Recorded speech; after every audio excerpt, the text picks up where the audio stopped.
Tambalengule, tulivimba mu Uganda. People power. Our power. Our power. People power. Please be seated, please. We are set for a new Uganda. Across the 4 regions of Uganda, the citizens were ready to vote Museveni and his regime blood out. Knowing the embarrassing defeat that awaited him, Museveni went into overdrive. He started arresting thousands of our supporters without charge. Men and women were picked from their homes at night, their workplaces, and others were picked along the roads. To date, thousands of Ugandans are languishing in prisons and dungeons simply for supporting me and the National Unity Platform. Many were taken to unknown detention centers, while others were taken to military courts and slapped with bogus charges before being dumped in Chitalia and other prisons across the country.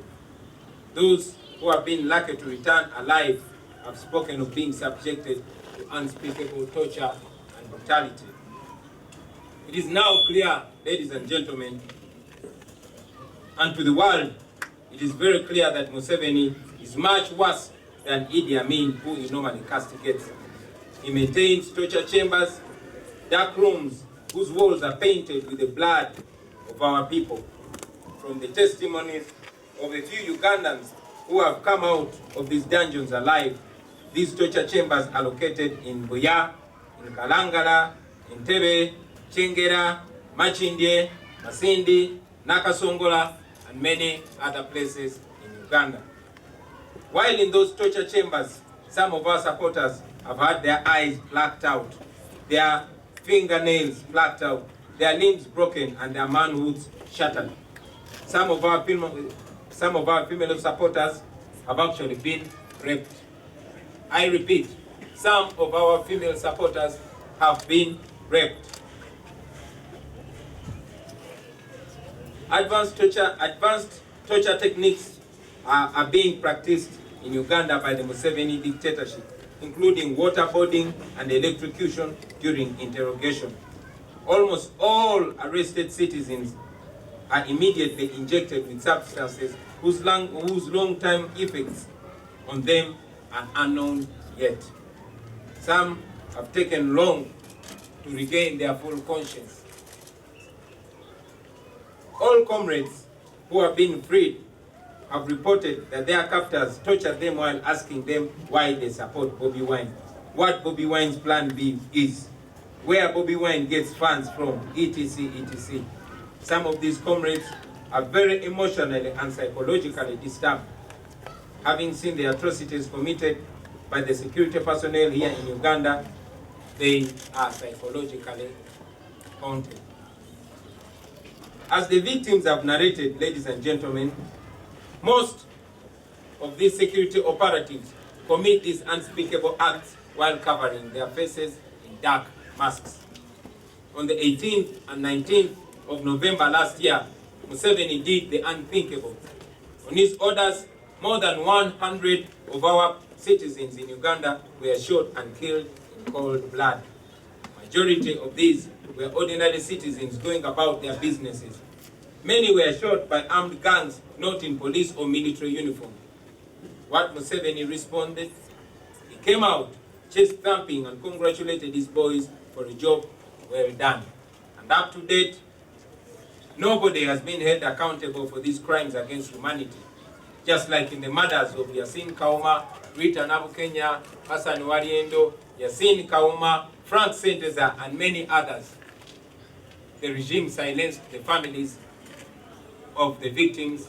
And my entire campaign team was arrested and subjected to all manner of torture and humiliation before being thrown into a jail where they are languishing up to the present day. Nubian Lee, Eddie Mutwe, Dan Magic, Bobby Young, Sheriff Naja, and many others are languishing in Chitalia prison simply for being on my campaign team.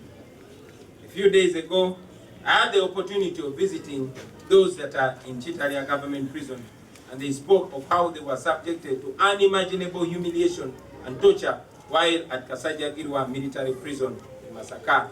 That was before they were transferred to Machinye military prison and eventually Chitalia. They told me that before they were taken to Chitaria, they were taken through 7 prisons. 7. The election day itself was as absurd as the campaign. Scared to his skin, Museveni switched off the internet and ordered media houses not to cover or even declare results from the polling stations as they came in. The national election observers had already been thrown out of the country. Observers from the USA were denied accreditation. Neither the European Union or the Commonwealth observers were allowed to observe the election. Museveni knew clearly that if he had dared to invite them, he would be exposed for who he really is, a shameless election thief. Several foreign journalists were deported from Uganda, while many others were denied accreditation, a clear legal requirement. But even Ugandan journalists were required to have accreditation to cover elections, which of course the High Court ruled as illegal, only that the order came in after the election without any justification. And yet they were duly filled and signed DR forms. We have them, they are present here. Examples are Banda Primary School, Base Camp, Lower Market A to L, Base Camp Lower Market M to Z, Kampungu Primary School, Township, Namandu Nkoyoyo's home, Serina Primary School A to K, Chisalu, Chisalu, in brackets KIT, Muge in Chebando, Vocational Training Center in Chebando, Progressive Primary School N to Z, Chidodo A to J, Chikonjo, and very many others. The affidavits to that effect, ladies and gentlemen, and all the evidence is present here with us now. See, the deliberate reduction of my results. In very many cases, results declared by the Electoral Commission indicate that I was given less votes than I actually got, while General Museveni was given many more votes than he actually attained in the respective DR forms. This irregularity was evident in hundreds of polling stations, including Kafureka Compound, Wantaha 1, Otuboi Primary School, Opilitok A Primary School, Otuboi Township Primary School, Abinemi Mango Tree, Kachilo Primary School, Omodoi Primary School, Sangai PA, Church PAG, Kalachi Primary School, Ipenet Primary School, Kakisim Catholic Church, Ogolai Primary School, Calvario Catholic Church, Opungule Primary School, Kagaga Primary School, Elep East Church, Jerusalem Worship Center, and Weza Primary School, and very many others. Those who had been following the goings on will remember that last week the Electoral Commission exposed itself when they put up a DR form from where my results were deliberately changed, reduced from 84 to 8 at Atiang polling station in Nebi district. That fake declaration form was posted by the Electoral Commission.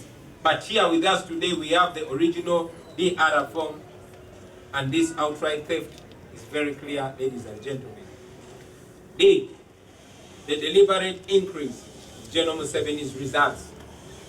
At over 1,700 polling stations, 1,700 polling stations, results from the Electoral Commission compared to the DR forms in our position indicate a deliberate intention to increase the results of Museveni unfairly in selected polling stations. Just to give examples, General Museveni's results were increased at Kera Primary School, at Wakaba Lower Petrol Station, at Mirizaku 3, at Achutekum, at Shiriabulu Catholic Church, at Mahanga Primary School, at Muchomo Market Ground, at Chakutereka Catholic School, at Kawujani Primary School and at Lango Cooperative Union Store. Conversely, results from the Electoral Commission compared to the DR forms in our position indicate deliberate effort to decrease my results unfairly in selected polling stations. For instance, my tally was decreased in the declared Electoral Commission results for the following stations: in Visanje Primary School, in Anyang, in Chinami Playground, in Rwangunga Catholic Church, in Rock of Ages, in Chitabo Pentecostal Church, and in Usengere Primary School, AM. E, where the indicated results exceed the registered voters. At very many polling stations, ladies and gentlemen, the number of votes indicated on the DR forms exceeded by far the total number of registered voters. This trend was widespread, and to mention but a few: Ugula Primary School polling station, St. Jude polling station, and many others. F, 100% voter turnout, as in all voters turned up and voted. To understand how Museveni lacks any sense of shame, he claimed that at 408 polling stations, 100% of the registered voters, including the dead, turned up to vote. At many others, their claim was that the voter turnout was between 95 and 99%. It is not only impractical to make such a claim, but it's also unsmart and unwise. We have evidence that some of the registered voters at those polling stations were long dead, and somehow Yabakama claimed that they resurrected and voted. I'll give a quick example. In Buyanja, at a village called Rwaweba, that is in my home in Gomba, we have relatives that live there. We know that some of our relatives actually did not show up to vote because 4 of them had run off because they were being hunted. 1 had been arrested and 2 women were heavily pregnant. They never showed up to vote. They are registered voters in that polling station. However, Mr. Byabakama claims that 100% of the registered voters turned up and voted. We have evidences here. We have death certificates of people that we know that had died long before the election. We have evidence that those of our family members and relatives did not actually vote. We have their affidavits, and those are the affidavits that the Chief Justice, Mr. Winyidoro, rejected to take. G, wrong results and mismatch between Electoral Commission and the actual declaration of result forms. In some cases, the results declared by the Electoral Commission were entirely wrong compared with the corresponding declaration forms. For instance, in Budaka district at Nachiburu Old Court, N to Z, declaration forms indicate that I scored 106 votes and General Museveni 110 votes. But the Electoral Commission declared 127 for me and 137 for General Museveni. The same error was recorded in Nyarudea Playground, in Kabira, in Katiti, and in Kalasa Secondary School. It was declared also in front of Victoria's Primary School Playground A to M, in Tabongo Trading Center, in Ruterugara Playground, in Open Gate Trading Center, and Rubira Trading Center. It is therefore not clear where the Electoral Commission got the results they declared. Ladies and gentlemen, a list of the polling stations with irregularities is attached here. We are going to share that on the social media, and we are going to give you copies, hard and soft. So knowing the kind of election fraud he had just committed, General Museveni quickly moved and put me under house arrest with hundreds of soldiers surrounding my home.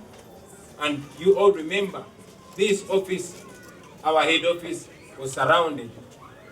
Having disabled our U-Vote app by switching off the internet, they knew we were still determined to tally our results, so they immediately embarked on arresting and abducting our coordinators and other comrades, who we had sent to collect the declaration forms from the field. Gordon Agawa and Natumanya Andrew were abducted from Tinda, detained, and thousands of declaration forms were confiscated from them. Oyech Gerard and other comrades who had collected forms from northern Uganda were picked up from their hotel room and taken to a safe house, Kololo, where the forms were taken from them before they were released. Kajimu Umar, who does stationary work for us and had thousands of DR forms to make copies from, was arrested from his workplace on Nasa Road by heavily armed military personnel. Another comrade who was kidnapped in Wandegeya on his way to the Secretariat bringing 600 forms, and all were taken away from him. Other persons were attacked from the distant districts on the orders of the RDCs, and the forms were taken away from them. In total, the forms which were confiscated and never returned by the security agencies are 7,281. There are few forms which the Directorate of Intelligence returned when we wrote to them demanding for the forms. All other forms have up to now not been returned. But in spite of the regime's desperate effort to deprive us of the authentic declaration forms, we were able to have at least 25,034 DR forms out of the total of the 34,684 from polling stations nationwide. The DR forms which were stolen and are still in possession of the police and the military are 7,281. I'll say that again for clarity. 7,281. The DR forms which we are not able to collect, which we were not able to collect from the field, were 2,396. And this means that the total number of the DR forms we currently don't have in our possession are 9,677. For these, we relied on the Electoral Commission DR forms, even when we don't trust them. What do these DR forms say? That's a very important question. The DR forms prove that we won the election by 54.19%. I will say that again. The declaration forms that we were able to access in all different ways indicate that we won the election by 54.19%, despite the massive ballot stuffing and other forms of rigging. We therefore want to inform the nation that we won the January 14th presidential election this year. People power! Our power! People power! Thank you. And congratulations. Now, because we were not declared as winners, we decided to petition the Supreme Court, the 2021 presidential election petition. On 1st February 2021, I filed in the Supreme Court of Uganda presidential election petition number 1 of 2021. Despite officially notifying the Electoral Commission on the 3rd of December 2019 that I intended to conduct consultation, and despite the same being approved on 9th December 2019. 2. In June 2020, the Electoral Commission arbitrarily and illegally decreed campaign guidelines on General Museveni's orders without consulting other stakeholders. These guidelines ultimately hindered a free and fair campaign as they were selectively enforced against my supporters and me to the benefit and advantage of General Museveni.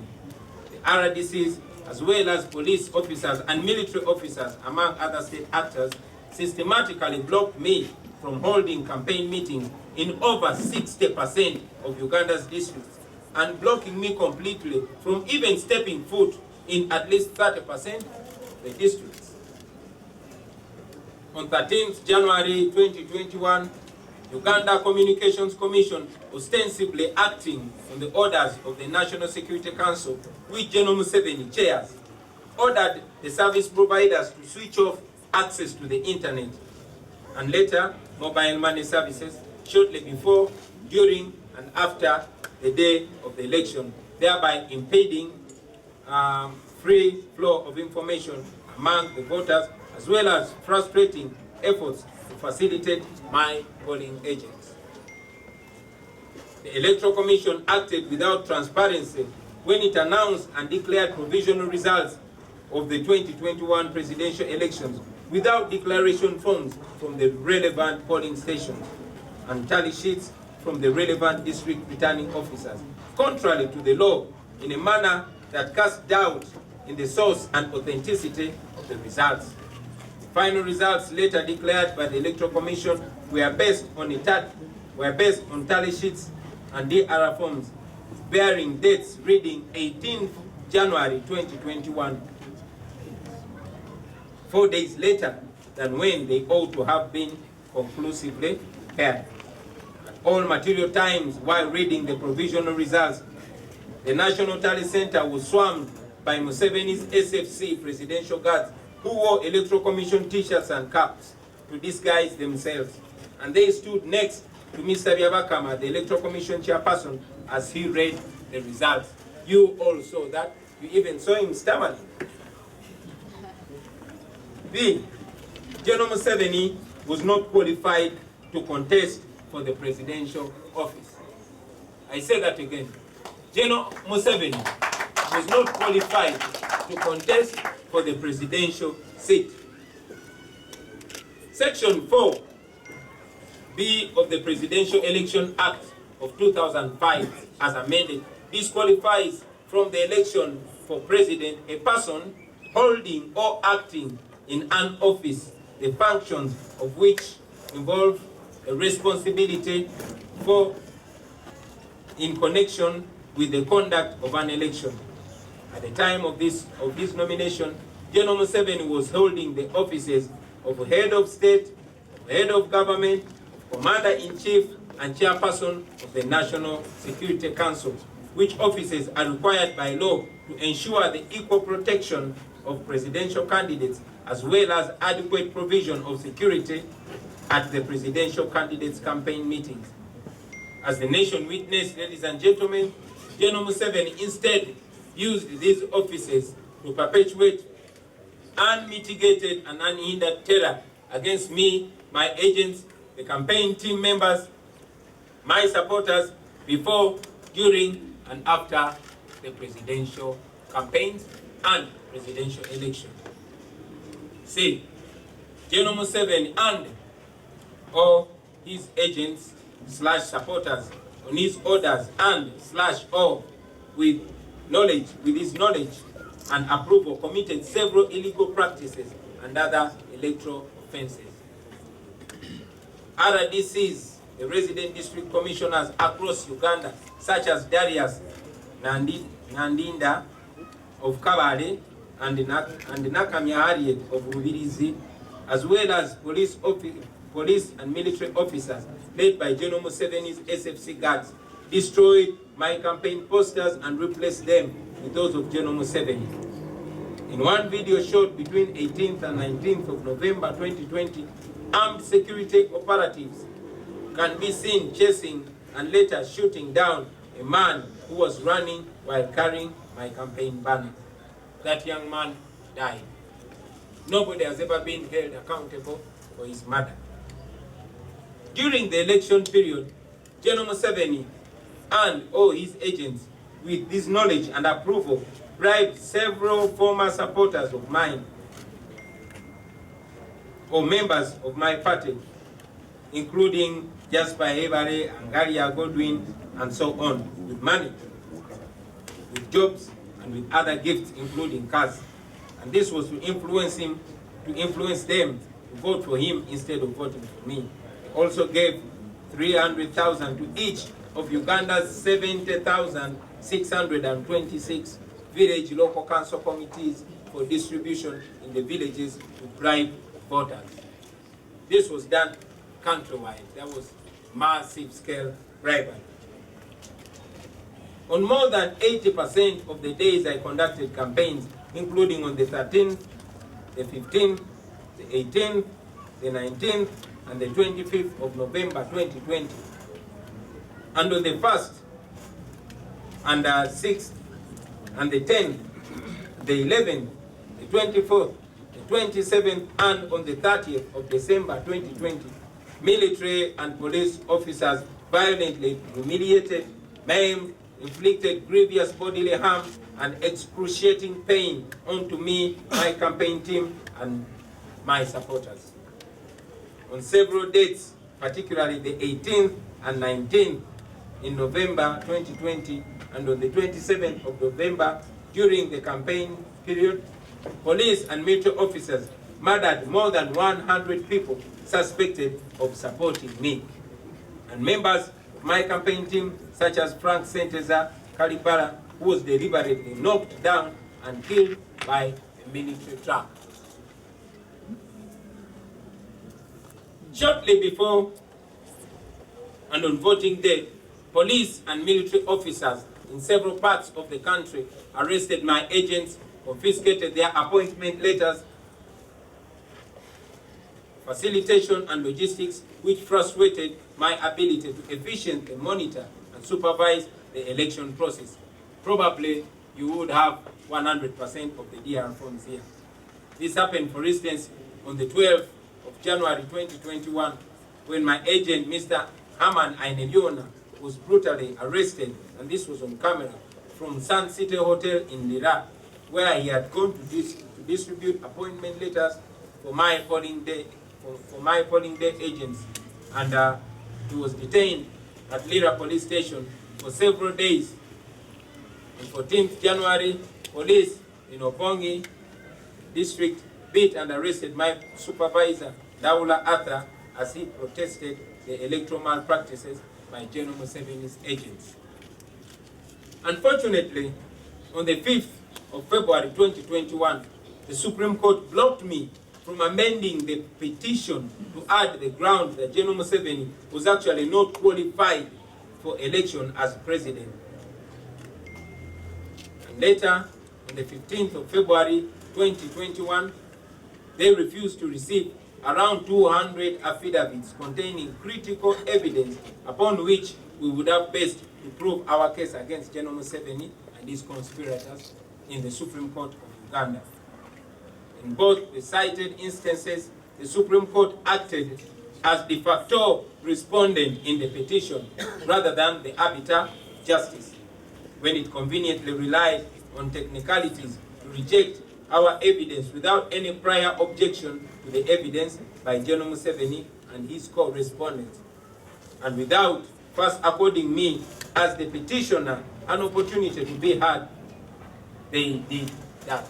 That was unfair. In one instance, the court's registrar went as far as swearing an affidavit opposing the evidence that we intended to file.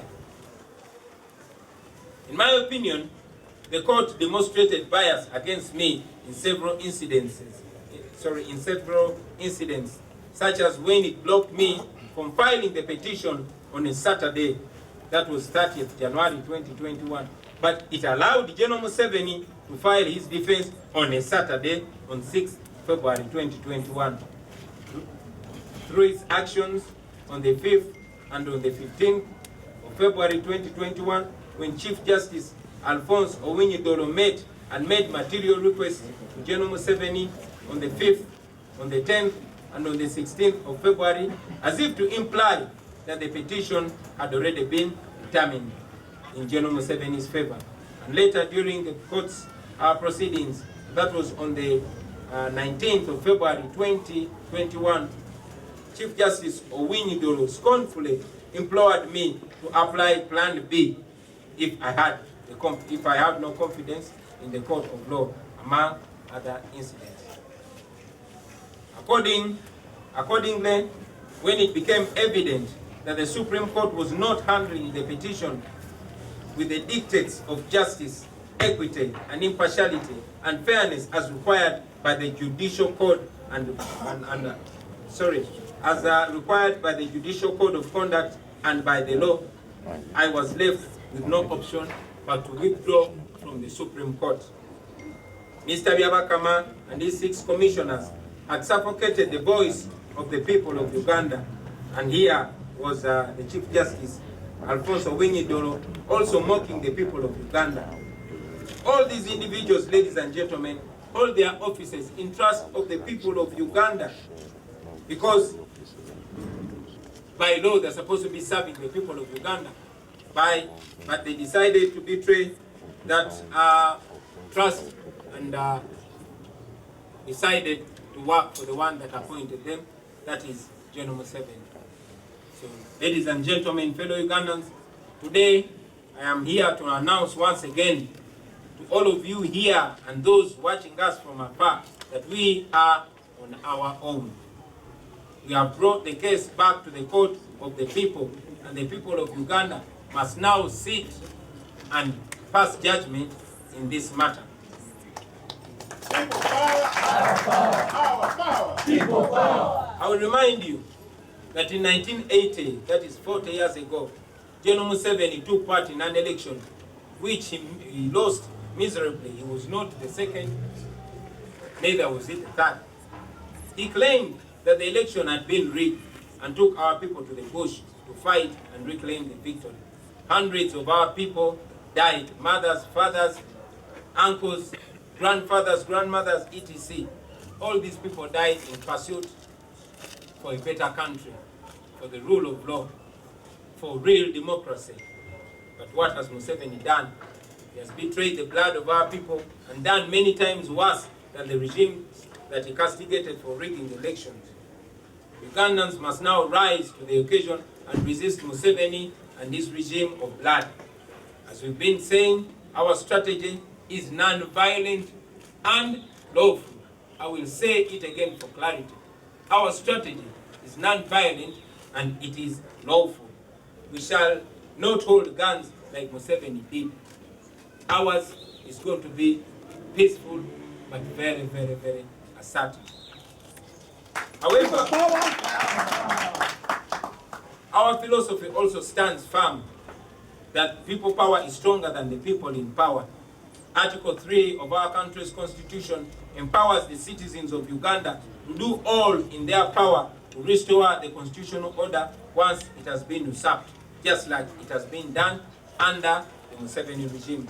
So, ladies and gentlemen, that is our next course of action. That is the next phase of our struggle. I want to call upon all of you, ladies and gentlemen, fellow citizens, to rise up peacefully and unarmed. I say it again. I call upon you to rise up peacefully, unarmed, and demonstrate against a regime that has oppressed us. They've oppressed us, exploited us, and turned into slaves in our own country. This is a time when we must do this for ourselves, for our children, and for our children's children. I want to remind all of you that we have an opportunity to invoke Article 29 of the Constitution of Uganda, which unequivocally guarantees that the citizens of Uganda have the right to demonstrate peacefully and unarmed. I say it again. Article 29 of our Constitution empowers us to demonstrate peacefully and unarmed against any injustice. And that's exactly what we're calling you upon to do. I call upon all the citizens who feel oppressed, the women whose sons are missing, the Ugandans who voted and your results were shortchanged, all the oppressed Ugandans, come out and peacefully demonstrate against that impunity. We invite you to march to your respective district offices and seek answers. Those who cannot march, demonstrate in your own way, as long as it is lawful and non-violent.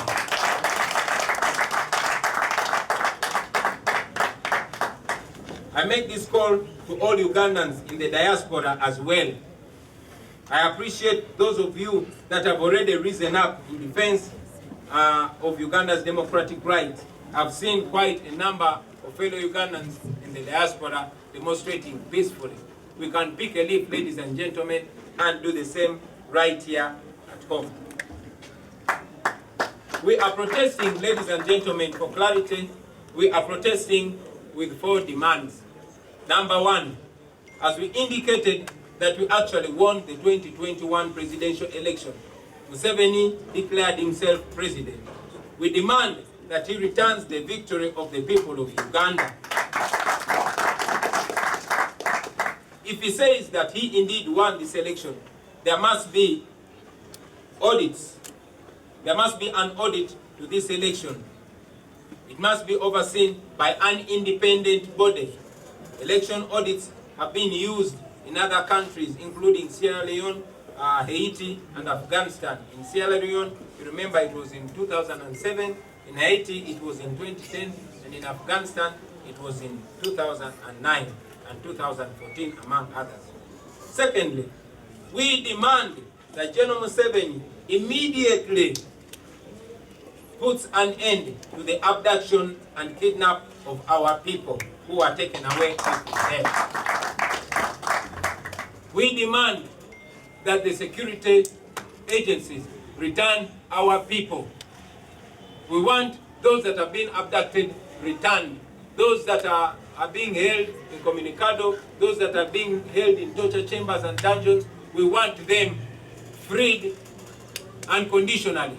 Those that they claim have cases to answer, let them present them in competent courts. Those that are sick, we want them to take them to hospital. And those that they've murdered, we want their bodies so that we can afford them decent burials. We want our people, bring back our people. Number 3, we demand that General Museveni releases all political prisoners with immediate effect. It is not a crime to support somebody. If it was a crime, there shouldn't have been presidential elections. But all of you remember that my entire campaign team was arrested and they are languishing in prison. Those are prisoners of conscience. We demand their immediate release. And finally, we are demanding that General Museveni immediately stops trying civilians in military courts. By law, civilians are not supposed to be tried in military courts. So we demand that those, our people who are not soldiers, are presented either in civilian courts or are released with immediate effect. I thank you, ladies and gentlemen, for God and our country.